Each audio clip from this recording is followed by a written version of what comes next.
Assalamualaikum warahmatullahi wabarakatuh. Baiklah, kita mulai pembelajaran tentang pembahasan soal yang minggu kemarin Ibu melaksanakan ulangan. Soal yang pertama, pilihlah salah satu jawaban yang kamu anggap benar.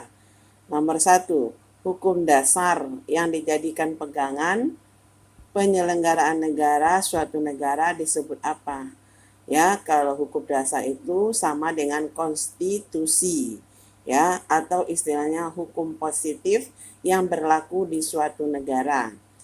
Di Indonesia istilahnya adalah undang-undang dasar.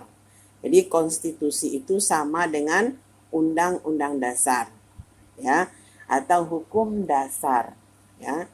Kemudian yang kedua, soal yang kedua, perhatikan data di bawah ini, ya.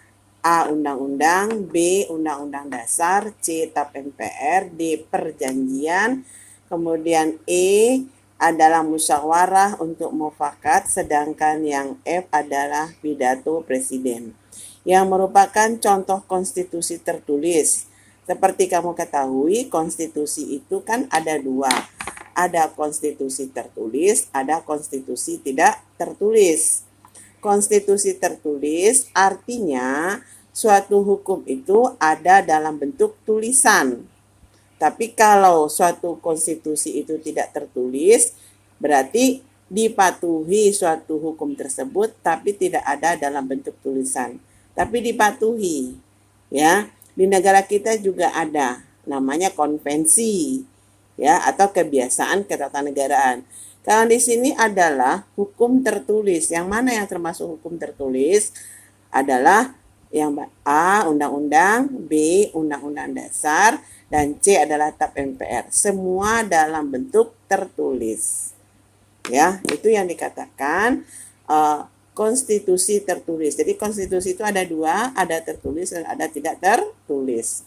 Sekarang yang ketiga, berikut ini yang bukan merupakan sikap dari para pendiri negara pada sidang BPUPKI adalah, ya, para pendiri negara berarti siapa yang mendirikan negara Indonesia. Yang terkenal adalah yang memproklamirkan.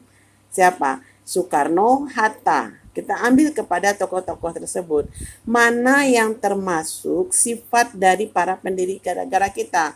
Tentunya sifat dari para pendiri negara kita itu adalah sifat yang baik, yang bagus, ya. Kalau yang ditanya di sini adalah yang bukan, ya, yang bukan. Berarti yang salah. Di sini kan kalau kecerdasan, tanggung jawab, dan toleransi pasti yang positif. Berarti ini adalah sikap para pendiri negara kita. Berarti yang negatifnya yang mana? Mementingkan kepentingan sendiri. Nomor 4. Ya. Berikut ini yang termasuk syarat-syarat berdirinya suatu negara. Syarat berdirinya secara konstitutif adalah syarat berdirinya sebuah negara itu harus memenuhi unsur konstitutif dan unsur deklaratif namanya. Unsur konstitutif itu ada 3, yaitu kalau di sini bisa kita simpulkan adanya wilayah, adanya rakyat, dan adanya pemerintah yang berdaulat. Itu unsur konstitutif. Kalau unsur deklaratif adalah adanya pengakuan dari negara lain. Kalau ditanya di sini adalah unsur selain konstitutif, ya, berarti adanya pengakuan dari negara lain, ya. Sekarang kita lanjut nomor 5. Pada tanggal 18 Agustus 1945, PPKI mengubah pasal 6 ayat 1 menjadi presiden, ya. Jadi 18 Agustus 45 itu kamu ketahui adanya sidang PPKI yang pertama. Jadi di dalam pasal 6 ini dijelaskan bahwa seorang presiden harus orang Indonesia asli. Artinya tidak punya kewarganegaraan lain selain kewarganegaraan Indonesia. Berasal dari negara Indonesia. Putra terbaik Indonesia. Ini ada diatur di dalam pasal 6 ayat 1 Undang-Undang Dasar 1945. Ya, di mana pada tanggal 18 Agustus 45 itu kita adalah memakai Undang-Undang Dasar 1945.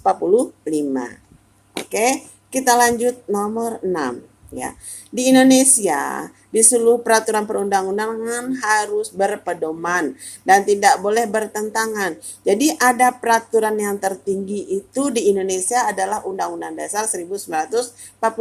Ada peraturan di bawah Undang-Undang 45 adanya TAP MPR, adanya undang-undang, adanya peraturan pemerintah, semuanya harus patuh dan taat kepada Undang-Undang Dasar 45 dalam pembuatan peraturan. Tidak boleh bertentangan. Apabila bertentangan, bagaimana? Berarti peraturan yang baru tersebut yang akan diadakan satu perubahan atau dibuang peraturan tersebut. Pokoknya yang boleh dirubah itu yang baru. Yang tinggi itu yang diakui. Yang tertinggi di Indonesia apa? Undang-Undang Dasar 45. Berarti Undang-Undang Dasar 45 itulah yang menjadi pedoman bagi kita dalam pembuatan peraturan perundang-undangan. Ya. Sekarang nomor 7. Sikap yang ditunjukkan oleh para pendiri negara yang tidak mau berkompromi dengan penjajah dan bangga sebagai bangsa yang baru merdeka adalah suatu bukti bahwa mereka memiliki sikap sebagai berikut, kecuali berarti ini adalah sifat dari para pendiri negara kita yang positif, ya kan? Kecuali yang mana? Berarti yang negatif. Ya, patriotisme adalah paham cinta tanah air. Pasti seorang pendiri negara kita mencintai tanah air Indonesia, makanya dia bela-belain ya untuk mempertahankan negara kesatuan Republik Indonesia. Begitu juga nasionalisme, rasa bangga kepada bangsa Indonesia, rasa nasionalnya, mencintai Indonesia, kemudian tanah air, ya. Kalau fundamentalis ini bukan termasuk kepada sifat dari para pendiri negara kita. Jadi yang positif itu adalah patriotisme, nasionalisme, dan cinta tanah air. Soal selanjutnya nomor 8. Ini adalah sistematika Undang-Undang Dasar 1945. Ini yang terbaru, ya, yang sudah mengalami amandemen atau perubahan. Pembukaan tetap 4 alinea, di mana pembukaan ini kamu ketahui bahwa tidak akan dirubah oleh siapapun kapanpun, sekalipun oleh MPR hasil pemilihan umum.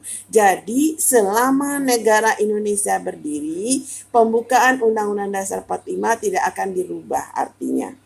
Ya, kemudian apa yang dirubah? Dulu bab cuman 16 bab, sekarang 21 bab.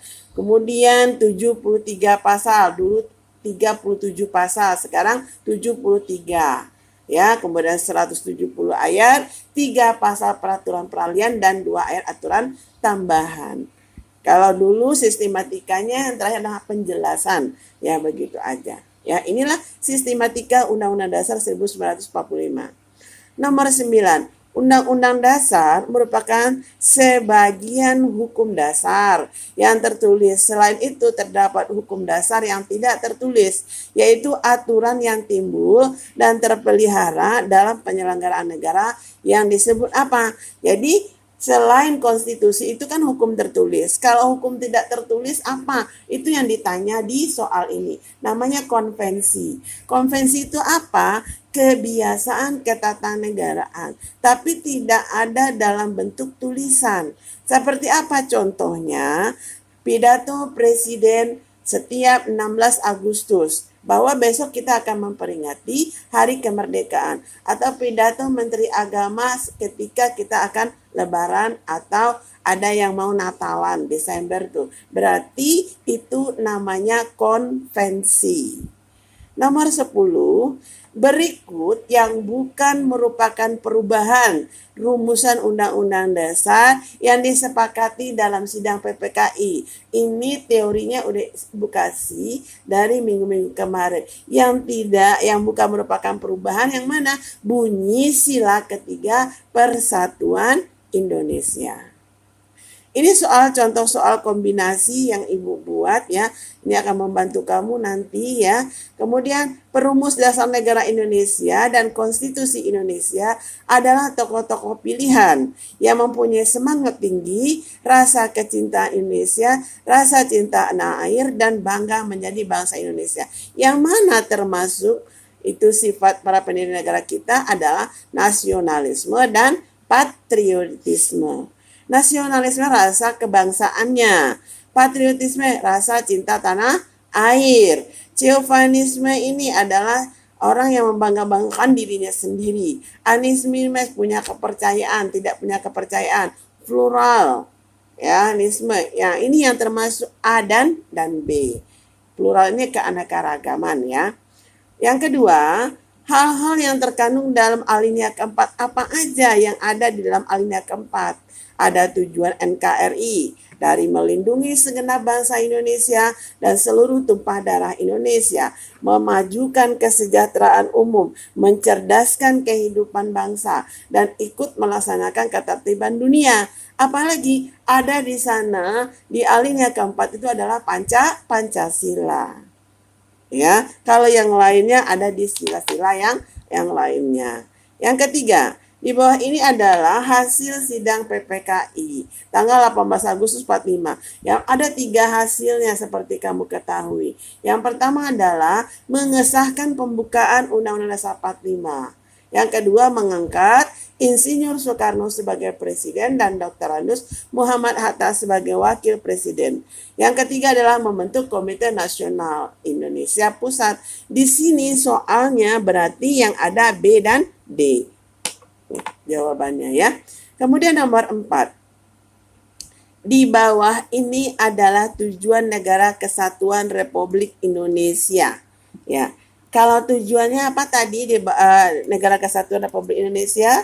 Melindungi segenap bangsa Indonesia dan seluruh tumpah darah Indonesia, memajukan kesejahteraan umum, mencerdaskan kehidupan bangsa, ikut melaksanakan ketertiban dunia. Dari keempat tujuan Negara Kesatuan Republik Indonesia yang Ibu sebutkan tadi, yang ada berarti B, C, dan D.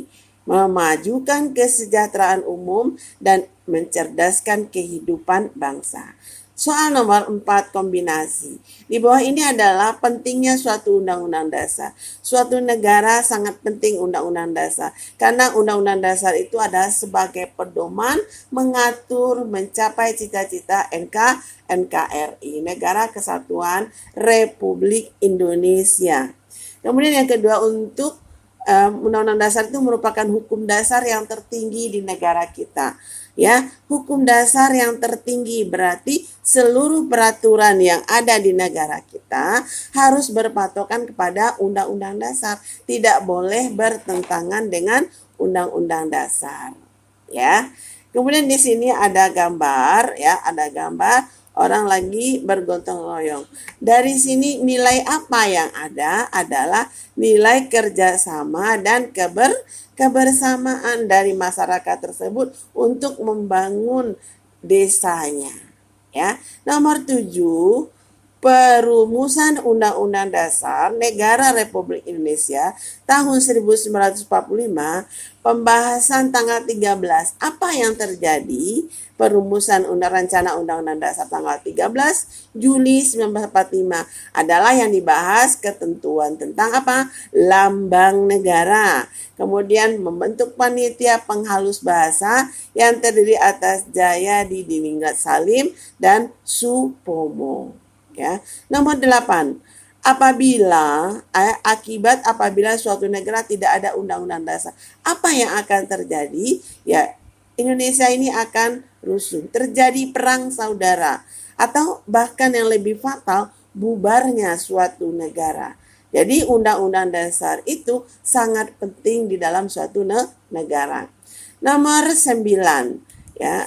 Nomor 9, di bawah ini adalah contoh konvensi. Konvensi itu adalah hukum tidak tertulis, tapi dipatuhi oleh masyarakat. Yang mana dia?